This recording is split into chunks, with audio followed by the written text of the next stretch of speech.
Tanong ka. Wala man lang alcohol. So pag may mga hospital doon, ikaw pa yung magbibili ng mga syringes. So healthcare is a #1 problem also in the province of Cebu. Considering na we are supposed to be the richest province in all the country, and yet yung mga tao sa probinsya, hirap na hirap.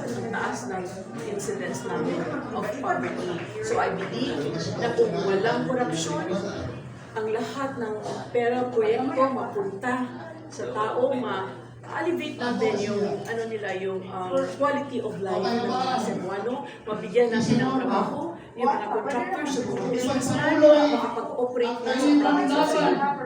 Saan po tayo kumuha ng lakas ng loob para tumakbo sa mataas na posisyon?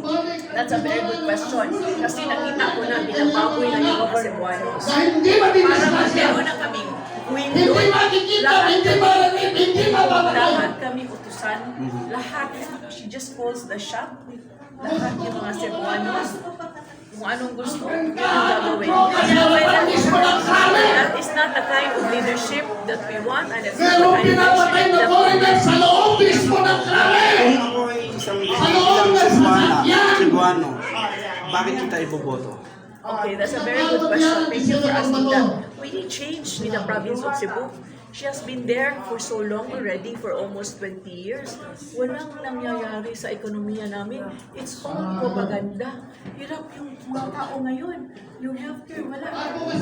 Yung job, livelihood, wala.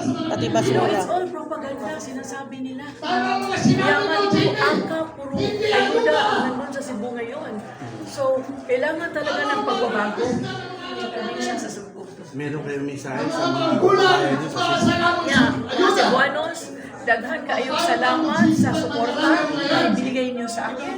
At gusto kong ipaalala ninyo, pahinumdum na ko, mo ang Cebu, dili ako. Okay, ma'am. Yes. Sige tuloy, ma'am. Anong plataforma?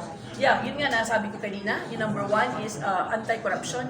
Yeah, Ginagawa anti-poverty. nila tayong tamad. Access to healthcare. Wala Yun yung kang tatlo tamad. pinaka-importante na kailangan pino-face na problema sa province of Cebu ngayon. As of now, ma'am, ano po yung masasabi ko ninyo po?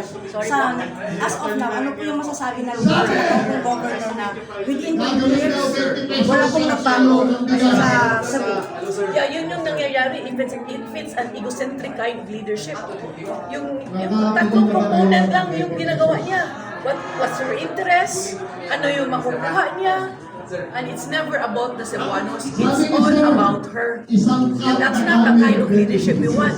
We want governance. We want clean governance. We want accountability and transparency in government. Ma'am, anong mayroon ka para iboto ka? Anong mayroon ako? O, yan na ipagmamalikot mo na hindi ka sinasabi nila na parang nagbibinta lang ng suga. So, anong masasabi mo? I'm not a politician, as you know, no? I have a foundation in Cebu and I have been serving and addressing hunger in the province of Cebu.